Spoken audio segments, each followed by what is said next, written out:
o Senhor permitiu que eu hoje tivesse na minha boca esse testemunho verídico, porque eu vivenciei juntamente com a família dele e a minha família. Então, irmãos, se falarem que eu estou mentindo, tem mais pessoas para comprovar o que eu vou falar aqui. Esse fato, ele aconteceu no dia 7 de agosto de 2021. Aquela casa onde nós morávamos, ela tinha um grande jardim. Na frente da casa tinha um jardim. Era uma casa alugada, era uma casa para morarmos até fundarmos a igreja. E aquela casa com esse jardim, num certo dia, o pastor presidente supôs para que todos nós pudéssemos sairmos juntos, que era uma coisa muito rara. Nós não tínhamos liberdade para sair assim de qualquer maneira, não. Teríamos que ter permissão, teríamos que ter ali o consentimento dele. E nesse dia foi até de assustar, de espantar, que ele chegou e falou: todas vão sair hoje, nós iremos fazer umas compras, vamos viver um dia diferente. E ali nós arrumamos tudo, as crianças todas se arrumaram e fomos. Para quê? Para comprar certas mudas de plantas, vasos de plantas, para ornamentarmos mais aquele jardim, que eu não sei qual que era o propósito, até hoje eu não entendi direito. Mas era uma missão que ele encarregou para mim, para as outras que estavam na casa, a obrigação de arrumar aquele jardim melhor, colocar mais flores, sendo que já tinha flores. A casa não era nossa, a casa não era de ninguém, a casa era alugada, mas não era algo que eu entendi no momento, porque já tínhamos muito serviço, a casa era grande, tinha que cuidar de tudo, tinha que ajudar. Então ele de uma hora para outra, colocou na cabeça que nós tínhamos que florir a parte da frente da casa toda. Aí fomos nós, juntamos todos, a família minha, juntamente com a família dele. Entramos naquele carro e fomos. Quando num certo espaço de tempo, chegando naquela loja onde haveria de ser efetuado aquelas compras, de jardinagem, nós estávamos escolhendo as plantas, as mudas de plantas, e começou a acontecer algo estranho. Ele ficou um pouco eufórico e ele começou a sair para fora, voltava, e nós ali continuando, e ele falando: compra de tudo que vocês quiserem para colocar, porque a ordem é que eu quero um jardim bem feito. E nós ali obedecemos o tempo inteiro, até porque nós não poderíamos falar nem sim, nem não. Então nós fomos fazer. Continuando a compra, de repente ele some, ele sai e fica um tempo fora. E ali as crianças andando dentro da loja, a gente olhando, juntando uma aqui, juntando ali, e as coisas começaram a ficar estranhas, porque ninguém é tão assim indouto para não perceber a situação. Irmãos, daí a pouco ele volta, e ele volta alterado, visivelmente. Alguma coisa estava fora do normal. E ali fora, ele ficou um pouco, xingou bastante, falou certas coisas alteradas. As pessoas da loja começaram a perceber, as pessoas passavam e olhavam, e de repente ele saía de novo. Tudo estranho, porque vocês já sabem, eu só tinha um nome de responsável pela conta, como financeira, mas jamais eu poderia, de forma alguma, fazer qualquer tipo de pagamento ou transferência ou doações sem consentimento do pastor presidente, porque o tempo inteiro nós ouvimos que ele era o presidente, o responsável, o que mandava, e é só com ele. Então a minha obrigação era fazer os pagamentos daquilo que ele pedisse, ou daquilo que fosse autorizado. Então, como eu poderia ter ali sensibilidade de pegar aqueles valores que eu queria, se fosse de responsabilidade somente minha, com certeza eu faria outras coisas para as pessoas necessitadas. Mas ali naquele dia, irmãos, na saída, já estava todo mundo ali no carro, e já vimos, presenciamos a situação, todos calados, todos olhando, observando, e tava pessoas não sabendo o que estava acontecendo, e eu também não entendia nada, e lá vamos nós, e fomos ali para um outro lugar que era um shopping, comprar algumas coisas lá que era necessário para o momento. Quando chegou nesse novo estabelecimento, novamente falava muito, alterado, estranho, falando coisas desconexas, e eu observava, só observava, e eu pensava comigo, este é o pastor da santidade.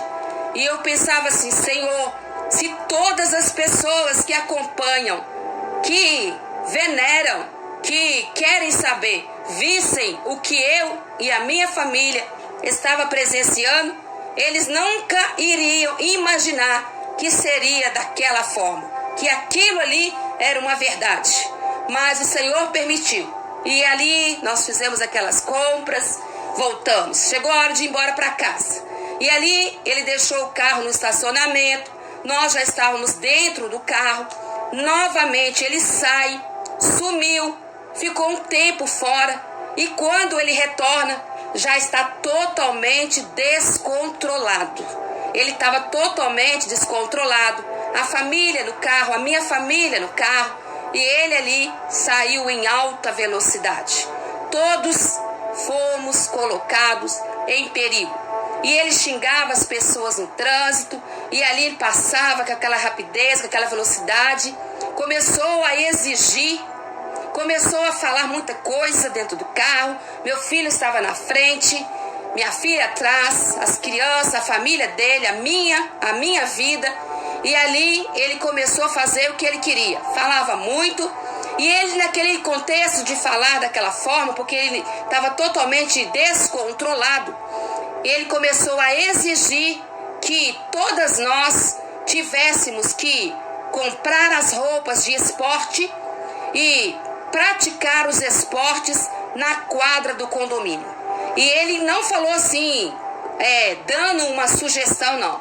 Ele exigiu, ele parou o carro, mostrou a quadra e falou, vocês têm que usar as roupas adequadas para pessoas que praticam tênis, né? Você sabe que são roupas que não são roupas que são disponíveis para uma serva de Deus usar. E ali ele nem me respeitou como uma serva do Senhor, como uma senhora. E ele disse, até você vai ter que usar. Você está ouvindo? E começou a gritar comigo. Eu falei, sim, só porque eu sabia onde eu estava, eu sabia da violência, eu sabia o que estava acontecendo. E ele disse, você vai ter que usar. Eu quero todas vocês. E eu vou vir aqui para me ver se vocês estão obedecendo. Então, ele deu aquela ordem, causando aquele terror nas nossas vidas. E ele falou, nada de religiosidade. Chega disso. Você, Cleide, tem que vestir essa roupa, porque você vai ter que jogar também. Se você não sabe, você vai ter que aprender. E vocês conhecem a minha vida. Eu nunca participei dessas coisas. Inclusive, eu tenho uma vida com Deus desde os meus 6 anos de idade. Mas ali não tinha o que fazer. Ele estava agressivo, ele estava super alterado, ninguém falava nada, todas ficamos caladas, as crianças ficaram caladas, umas choravam, a gente segurava.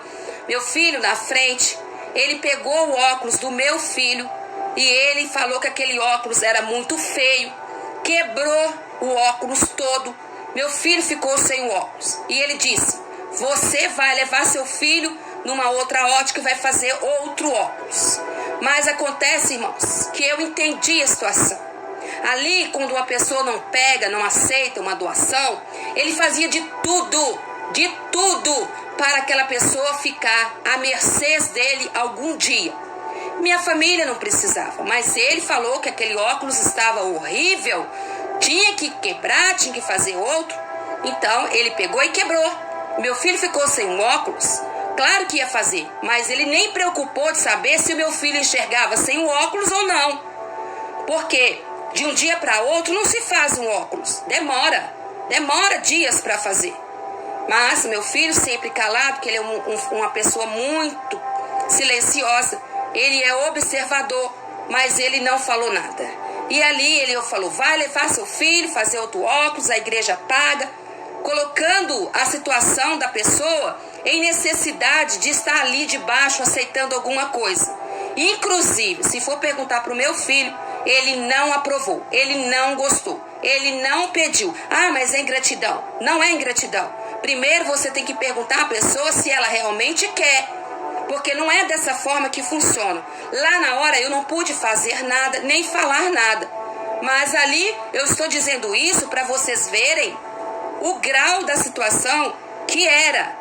Como a gente ficava debaixo daquela situação sem poder fazer nada. Porque imagina, todos ali naquele contexto sendo debaixo daquelas exigências, quem vai ousar falar alguma coisa? Quem com sentimentos daquele de grandes alterações, grandes descontroles? Então, nós fomos para casa. A ordem era comprar as roupas esportivas e a Cleide tem que participar também. Nada dessa saia longa, nada disso.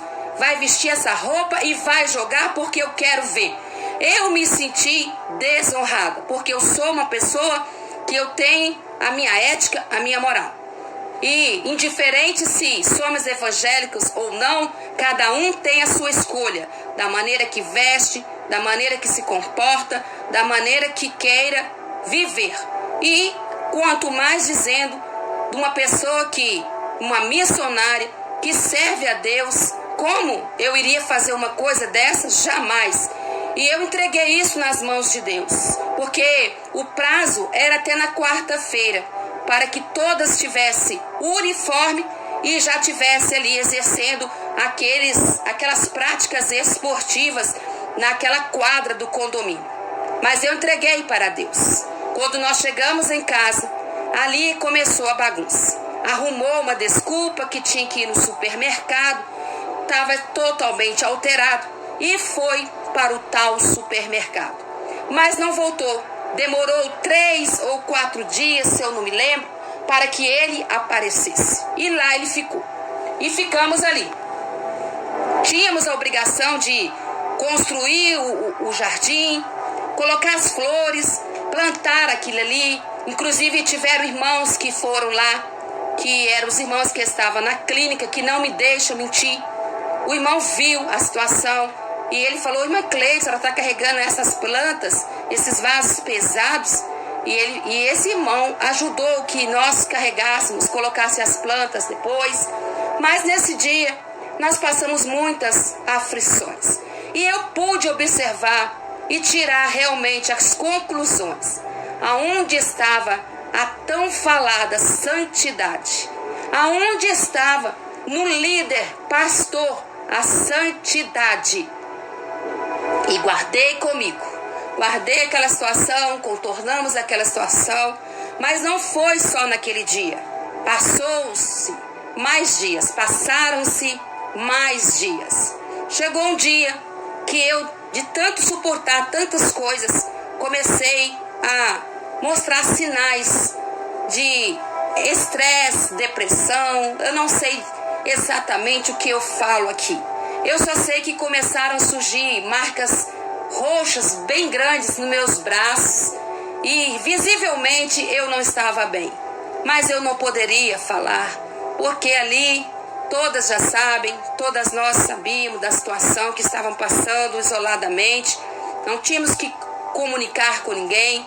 E ali, irmãos, foi necessário que a igreja pagasse uma consulta médica para mim, porque meus planos de saúde pertencem somente ao estado de Minas e não tinha abrangência aonde eu estava no estado de São Paulo. Então a igreja pagou, eu fui ao médico. Eu tenho os laudos médicos, a situação que a médica me encontrou. Ela perguntava à minha filha, o que está acontecendo com ela? Por que ela está nesse estado? Por que ela está toda machada de roxo assim? Não está aparecendo coisas boas. Ela está sofrendo alguma coisa? E ali ela bastante preocupada. Ela me deu um laudo que eu carrego com ele, do estado atual daquele momento. Isso eu tenho como provar. E ali, irmãos, na situação que eu estava, ele também, num certo dia, na véspera do feriado de 7 de setembro, já não estava em casa. Já tinha, de novo, dado as suas voltas e saído. Não estava ali conosco. E ali, ela, a esposa, a ex, falou com ele a situação que eu estava. Lá de onde ele estava, que eu não sei onde. Então, ele autorizou que nós fôssemos visitar os nossos parentes. Minha filha mora em São Paulo. Então, ela queria também visitar a mãe dela. Fomos nós, liberado por ele. Nós arrumamos a casa, arrumamos tudo, fechamos os cachorrinhos que já tinha na casa, deixamos tudo organizado. E fomos todas felizes embora para visitar os nossos parentes. E ele não estava na casa. De repente, chegando eu fui para a casa da minha filha e ela foi com as crianças para a casa da mãe. Irmãos, nós achávamos que estava tudo bem. Achávamos, entre aspas, porque ele não estava em casa. Sabemos já que não era coisa boa. Ele não estava lá presente. E ele autorizou, olha o estado, eu tinha que autorizar a minha saída. E eu fui. Mas, naquele tempo ali, as coisas se inverteram. As coisas mudaram. No 7 de setembro, nós teríamos que voltar, porque era somente o final de semana. Era só o período do feriado. E quando nós retornamos, eu, pensando que estava tudo ok, entrei no carro juntamente com a família, com as crianças, com a ex, com a minha filha, e fomos de volta para casa. E ele começou a afrontar. Começou a mandar vários áudios de ameaças, de pânico. Disse que as coisas não ficariam daquele jeito, que quando chegássemos em casa teria uma reunião, que ele queria saber de muita coisa, que não é daquela forma que as coisas deveriam ter acontecido. Por quê? Será que ele não percebeu que ele autorizou? Que ele estava também fazendo que ele não percebeu? E ele queria de todo jeito uma explicação para aquela saída nossa. E ele estava totalmente alterado. Os áudios falava diretamente, falava o meu nome, que quando eu chegasse, ele iria me mandar embora, que eu tinha que juntar minhas coisas e desaparecer, que não era desse jeito, que todas que quisessem ir embora, poderiam ir embora, que era somente ele que era o presidente, que ele era o pastor, e ele fazia o que ele quisesse. Ele tinha autoridade de fazer o que ele quisesse, que as coisas não iam ficar de qualquer maneira. Como assim nós não fizemos nada? Nós fomos visitar a nossa família, que nós estávamos querendo sair há muito tempo. Nós não tínhamos essa liberdade toda. E ali, ela, a ex-esposa, eu, minha filha, começamos a ouvir aquela situação terrível, causava pânico, mas nós tínhamos que retornar. Chegando em casa, começamos a ver a situação que estava a casa. A casa estava toda suja, tinha várias coisas que eu vi espalhado na casa. Usos que fizeram de coisas erradas dentro da casa, espalhada por todos os lugares, inclusive na parte de cima, que eu presenciei juntamente com a ex dele, a esposa. E ela me chamou e me mostrou e falou: Cleide, você nunca viu isso? Eu falei: não, nunca vi, não sei o que se trata. E ela falou: isso aqui. Me mostrou, nós vimos. Aquilo foi terrível, terrível. Mas da maneira que nós já estávamos sendo ameaçadas, nós não iríamos jamais demonstrar nada. Nós estávamos apreensivas, mas sabíamos da existência do perigo. Pois na casa, eu já disse para vocês que existia um certo objeto que não era para estar ali.